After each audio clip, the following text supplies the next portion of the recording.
Ansing, mas nilapit ang bahay ni Oliver sa kanyang bahay punto por punto.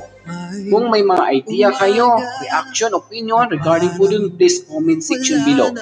Bakit ngayon gusto nang mas malapit sa bahay ni Ansing na tatayuan ng bahay para kay Oliver?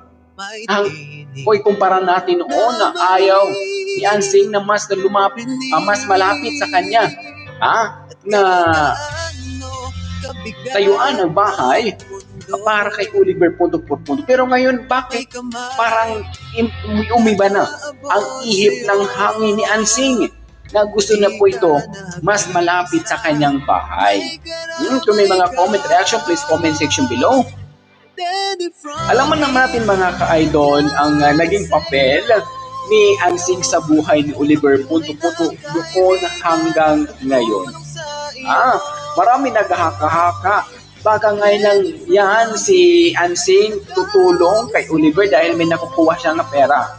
However, kung hindi na wala nang makukuha si Ansing na pera mula kay Oliver, susuportahan pa kaya ito?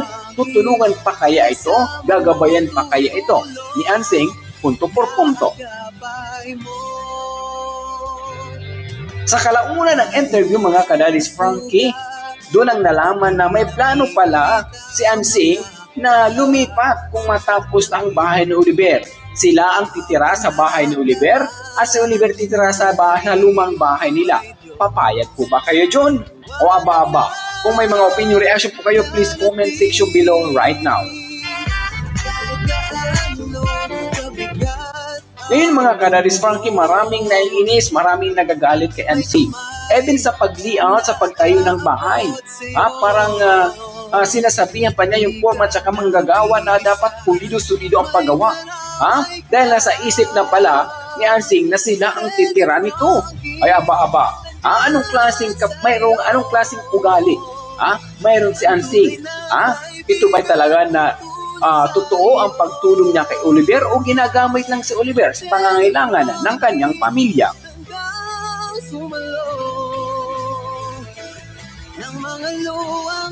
Ganun lang po doon mga katanungan mga kadadis Frankie ng ibang supporters ng mga kadadis Frankie kung bakit may ganun pang ugali si Ansing na instead na siya ang tumulong, instead siya ang magabay na magpasalamat na lang kay Daddy Frankie, but parang gusto pa niya na siya ang i-priority kumpara kay Oliver.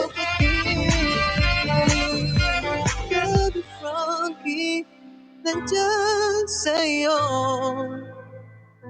ang tunay na kaibigan, tutulong sa iyo. Mahirap mga kadadis Frankie, no? Kung sarili lang iniisip ng isang tao, katulad kay Ansing ngayon. Sariling kapakanan lang, sariling needs lang ang kanyang nasa isip. Pero wala siyang pakialam kung ano magiging estado ni Oliver. Ang rason lang po niya kung bakit daw pwede silang lumipat sa bahay ni Oliver dahil po maraming lamok daw sa bahay nila. O yagoy! Maraming lamok daw. Baka lamukin ang kanyang flawless legs. Oo. Di ba naalala niyo mga kadadis Frankie na binila siya ng yero? Ay naku, pati lamok naman, Ansing, pinoproblema mo kay Daddy Frankie. Uing-uwi na po yan. Magbagay nga kayo ni Ma'am Shimari. Oo, magbagay talaga kayo, basta. Huwag naman ganon. Ang mga supporters ng Kadaddy Frankie, ilan-ilan dyan mga kayo rin, nanggigigil ng galit kay Ansing. Kung bakit? Siguro yan balang araw. Yung kay Oliver bahay, si Ansing ang titira niyan. Tsaka si Oliver titira yan sa luma nilang bahay. Kaya nga dun, naalala nyo sa video ni Daddy Frankie na parang tinanong, bakit maliit lang ang layout? Sabi naman ni Daddy Frankie, iisa lang naman siya. Pero hindi pa naman yan nag-confirm na yan talaga kalaki. Titingnan pa ng purman. Sabi naman ni Ansing, kasi baka magkaroon ng pamilya si Oliver. Naku, iba pala ang ibig sabihin ng mga ka-idol. Sila pala ang titira doon.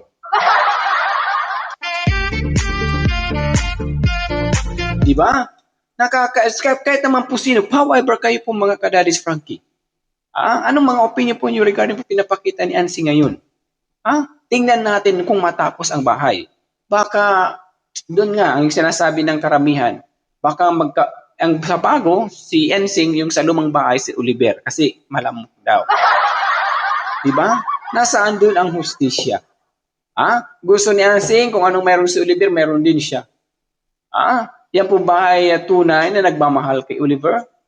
What do you think, guys? Kasi ang pinapatayo ng bahay ni Oliver doon sana sa gitna, doon may kawayan. Naku, nag-ibang ihip ng hangin. Mas pinalapit sa bahay nila. So alam na this. Medyo ang irarason lang, baka daw kasi parang yung lupa daw, parang hati-hatiin pa ata ang tawag doon, yung hati-hatiin pa ng magkakapatid. So okay, walang problema. Yun ang magiging rason. Pero sa panahon ngayon, dahil noon, kung ganun ang iniisip ni Ansing, sana noon pa sinabi. Para yung kawain, hindi na makuha, magagamit pa nila sa pangailangan. Kahit taliap pwedeng tambayan doon, kasi hindi naman pala makukonsume yung lupa doon sinunugan ng kawayan, di ba? Kasi mas malapit sa bahay ni Ansing yung nili-out ng purman para itayuan ng bahay ni Oliver. Bakit ganun nangyari, So marami nagtataka tuloy mga kadadis Frankie. So abangan na lang po natin yan sa susunod na mga kabanata. Kung in case kung matapos ang bahay, kung sino ang titira, si Oliver ba o si Ansing? Ganun lang po dun mga ka-idol. Kasi hindi po makatarungan, hindi po tama ang ginagawa ni Ansing. Ngayon nga lang na ginagawa pa lang ang bahay, pero iba na ang pinapakita ni Ansing. Parang ibang tao na si Oliver. Total, sa lupa na yan, may karapatan din naman si Oliver. Dahil siyempre magkapatid sila. Erensyales, tama ba ang tawag po doon? Yung hanggang magkakapatid, erensyales ba? Para sa amin, erensyales po, but hindi ako sure. Pero ganun po mga kadadis Frankie, na wag naman ipakita sa publiko na hindi ka konsyos yung kapatid. Sabi mo, bumabawi ka. Bumabawi ka ngayon dahil may nakukuha ka. However, kung wala kang may makukuha, mula kay Daddy Frankie, mula kay Oliver. Kanina lang, kinuha mo ang 500. Marami kang issues ng mga dahilan. Pero, against naman ng mga sinasabi mo si Oliver. Tinatawanan ka lang ni Ma'am Rochelle, tinatawanan ka lang ni Daddy Frankie, pero deep inside doon, iba na ang kahulugan nun. Pero hindi nila inaano yun kasi pera-pera lang po yun. Pero yung word na tiwala, paano ipapakita mo, Ansing, yung pagtitiwala ng founder ng Daddy Frankie kung gano'n ang way ang yung ginagawa? So instead na ikaw ang gagastos para sa pamilya mo, binibigay mo kay Daddy Frankie, binibigay mo ang obligasyon mo kasi yung brother na si Oliver. Hindi po makatarungan ang ginagawa po ni Ansing punto por punto mga ka-idol. Ang pera ni Oliver ubos, pero si Ansing nakaipon na siguro. What do you think mga kadadis Frankie? Nakaipon na siguro si Ansing. Kasi ang surely ako dyan, yung mga ginagastos ni Ansing araw-araw sa pagkain nila, baon ng mga bata, kung ano-ano, siguro sure ako kukuha dyan kay Oliver. Pero yung kanyang instead na para ibigay sa mga bata, instead na ibibili sa pagkain, instead na ibibili sa mga anik-anik, isi-safe na yan. So, hindi naman yung problema. Kung magpag-uusapan lang po natin dito, yung seguridad ng isang tao nga, safe yung kanyang pera, yung kanyang, what I mean, yung needs po ng isang tao. Kasi kung isipin po natin, kung ganung way man lang, na ibigay lahat kay Ansing, kawawa si Oliver sa susunod na henerasyon. Pupulutin na naman si Oliver sa kangkungan kasi, dahil, ayun na nga, kayo mga kadadis Frankie, mga supporters, followers, safe kaya ang pera ni Oliver kay Ansing?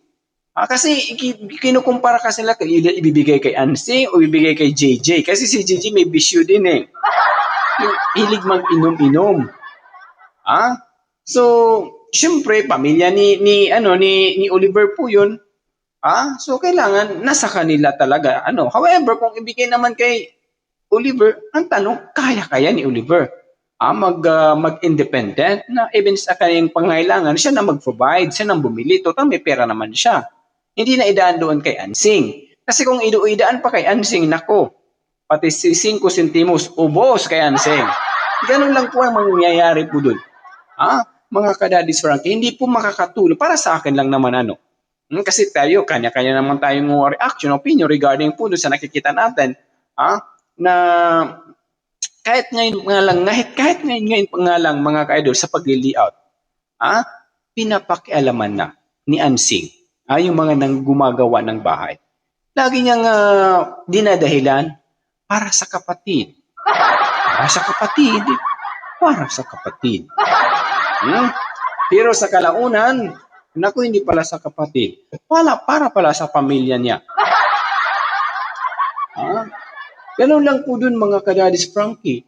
Yung point ni Kuya SMB kung bakit may ganung pang-attitude si Ansing punto por punto para lang sa kanya, para sana sa kanyang kapatid. Para po sa inyo, safe ba ang pera ni Oliver kay Ansing? Mag-comment lang kayo section below. Bilis, ura-urada. Para sa akin, hindi ako sure. However, kung idaan na lang sa kasi, why na hindi ba? Hindi nakuha si Oliver ng DSWD dahil nandyan si Ansing, nandyan si JJ, yung kapatid niya. Parang siya ang mata ni Oliver, ang pamilya. Si Nida, di ba, hindi rin nakuha dahil ang kanyang tatay. Si Bandam lang nakuha kasi wala ang pamilya niya. Independent. So yung po ang nagiging dyan nila. So ang point lang naman dito mga ka-idol, na sana naman siguro ibigay na lang sa barangay officials or I don't know. Para po sa inyo mga ka-idol, please comment section below. Kasi po, para po sa akin, kung ilagay kay Ansing, nandun yung point. Diba? Sabi nga niya, puro na lang ano yung ulam niya, ni Oliver? Yung lagi mention ni Oliver na longganisa. O puro na lang longganisa si Oliver. O kawawa si Oliver. So it means, umaasa lang si Ansing sa bigay ng pera sa kanya. Longganisa, gusto niya, wala siyang ginagawang masyadong obligado. Pero magkano lang, lang trabaho ng ng prito lang ng longganisa. It's a very simple lang. Kumuha ka ng kunting tubig, ilagay sa kawali. Tapos doon mo, patuyuin mo yung tubig sa kawali. Kailan mo hukayin yung longganisa, lagyan kunting mantika, para alam na SMB. Hindi naman kumakain ng longganisa. Dechos lang. So ganun lang po doon mga ka-idol. It's a very simple. So there are many ways naman po mga ka-idol. Less budget po tayong less budget po tayo makagastos. Kung mayroon po tayong strategy na makatipid mga ka-idol, hindi lang yung base, may pera ko dito, iaasa na lang lahat. Ay wag naman sana nga if you are really concerned sa yung brother. Kasi hindi po yung tawag concern ang ginagawa ni Ansing. Marami tuloy nakakapansin, nandiyan lang yan si Ansing. Dahil may pera ang si Oliver, may binibigay. Pero kapag wala binibigay yan, balik yan sa kulungan kung siya galing.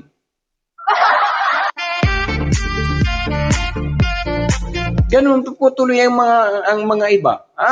Ang mga iba kanina, napanood yung video, na kami nilang titira dito sa Oliver sa luma, sabi ni Daddy Frankie, ayaw, huwag. Para ito kayo sa iyong kapatid. So it means, ang kapatid mong titira dito, hindi si Ansing, hindi yung mga anak ni Ansing, hindi yung asawa ni Ansing. Swerte naman nila,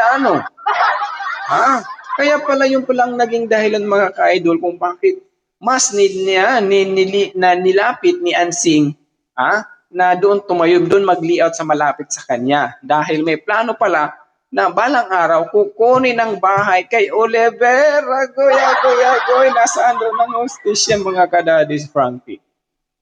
Hindi po makatarungan pong ginagawa ni Ansing. Para kay Oliver. Mas kung ako kay Oliver, huwag na siya magbigay ng pera.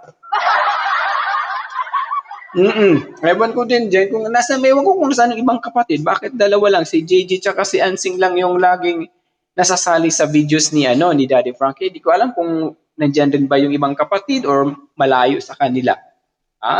Kasi kung sila lang talaga dyan, pero ako mas may tiwala ako kay JJ, kahit may bisyo siyang alak. Ang importante, ah, hindi mapabayaan ang kapatid at sigurado safe ang pera na hindi magagastos. Pero yan si Ansing, ubos ang pera, hingi ng kanyang mga anak, hingi ng kanyang babes, agoy, babes talaga. Yung kanyang asawa, di ba? Wala, instead na ibibili na lang ng vitamins na para kay Oliver, hindi na lang mabibili dahil ibinigay sa anak ni Ansing. Yun doon po yung point ni Kuya SMB. Na sana naman na kung mabigyan man kayo ng wealth, ng blessings, na katulad ng paggawa ng bahay, bigyan kayo ng pera, wag naman na pangunahan yung kagaya kay Daddy Frankie. Dahil alam niya yan eh. And of course, kung para kay Oliver, ibigay mo para kay Oliver. Di ba? May nagbigay ng sponsor na 5,000, kay Oliver 6,000 na pasok. Dinagdagan na lang ni Tatay Frank. Kasi 5,000 mahigit yung na-receive niya sa GCash, pero binigay na lang 6,000 para sa pagkain ni Oliver. Sana kumpara lang kay Oliver, para lang kay Oliver. Hindi naman ibig sabihin pinaglaramutan, Ang akin lang yung point, yung matugunan, hindi naman as in ma-perfect, mapangalagaan lang si Oliver ng maayos. Ganun lang po doon. Pero kung ako kay Daddy Frankie, dito na lang kay Gia. Problema rin kay JJ, may trabaho as a construction worker, busy. So hindi niya hindi niya ma-monitor araw-araw ng maayos si Oliver, right? Why? Na ibinigay na lang siguro doon kay Ansing what I mean, yung mag-assist, maggabay kay Oliver. Para ang mata doon si Ansing. Kita mo yung mata ni Ansing, yung ganun hindi ba? Kikipat-kipat. Kaya po kanina po sa mga nakinay-narinig ko sa mga comment section. Ako, mga kadadis Frankie, maraming galit na malaom-laom,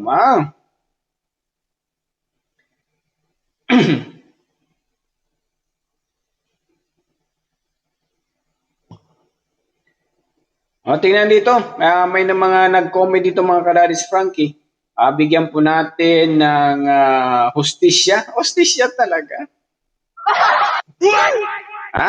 Sabi pa dito ni Rinalda Saldom, naku po, sana lang wag magkatutong yung kutob ko. Pag wala na pera si Oliver, mukhang kawawa na din siya. Siya. Sana lagwang mangyari. Di ba? Ganun po ang nasa isip. Akala ko sa isip ko lang. Marami pa rin pala mga matatalinong taong katulad kay SMB. Palakpakan natin. May sabay pang kiss. Di ba malaom-laom? Di ba?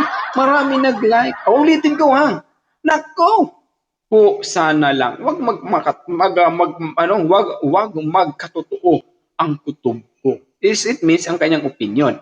Na baka pag wala na pera si Oliver, mukhang kawawa na din siya. Sana lang wag mangyari. Di ba, nakikita niya kay Ansing na nandyan lang yan si Ansing dahil may nakukuha pa siyang pera kay Oliver. How much kung wala nang pera si Oliver?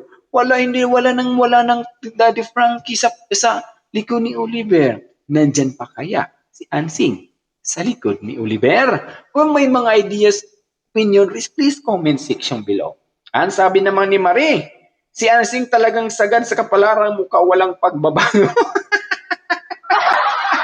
Nako, marami namang baso si Ansing. Naging bida din sa lahat ng bagay. Okay. Dami kong tawa dito, buset. Sabi pa ni Ma'am Rochelle ni Ma'am Nelia, may balak si Nanay Ansing na bahay ni Kuya Oliver tumira. Correct, di ba? Di ba sa kanya lang mga paliwanag kanina? Kasi malamok daw sa bahay nila. Kung ako sa iyo, Daddy Frankie, bigyan mo ng isang truck na baygon. Ipa-spray mo sa bahay ni Ansing. Or suritan na lang bahay ni Ansing, buhay naman lang. Okay, ito pa. Sabi naman ni Mirna, sarap niyan, Daddy Frankie. Di ba? May nag-complimento. Sabi pa nga ni Andrea de Los Santos, lagi ko inaabangan si Oliver, lalo na sinisimulan ng paggawa ng bahay niya. Salamat, Daddy Frankie. More blessing po sa inyo. Andrea de Los Santos. Miguel Abshara. According naman to Elizabeth Della Rosa, ayan na. Masaya na kami kasi start ang bahay ni Kuya Oliver. Yehey, Daddy Frankie. Gandahan na yung design ng bahay ni Kuya. Nako, kapag gandahan ng design ni Daddy Frankie, na of course the foreman, yari na yan. Baka ako palayasin na si Oliver ni Ansing. Kakatawa naman si Kuya Oli marunong na magsumbong. Sinumbong di ba ang 500? Kinuha ni Ansing. Ikaw Ansing talaga. Nako, Ansing, umayos ka. Ako din naghihintay ng asawa paggawa na sabi pa nga dito ni De La Cruz, Zaili. Ako din naghihintay ng paggawa ng bahay. So maraming nag-aabang mga kadadis Frankie. Sa paggawa ng bahay. Tingnan natin yung nasa kalagitnaan. Ano kayo magiging form, Magagawa kayo ng ribulto sa loob ng bahay ni Oliver? Ribulto ni Ansing? Ay, aba. Ang mga skisig pa, ribulto talaga, Ansing. According naman ni according naman ni Clara, tama lang, Daddy Frankie, maliit lang para kay Oliver lang. Pag malaki, lilipat sila sa bahay, Oliver yung pag isang tao. Totoo po, hindi naman siguro isang kwarto, parang lang studio type. Di ba nakita yung mga studio yung papaupahan, may kunting lababo, may lutuan, may isang CR, may isang kwarto. Isa lang naman si Oliver, di ba?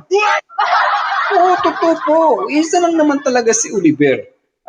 Sabi pa dito ni Christian, sumakit ko ang tiyan ko dito sa katatawa kay Kuya Oliver ng cute niya sa booking si Ate Ansing. Oo nga. Na-booking si Ansing. Naku, ikaw Ansing sinungaling ka sometimes.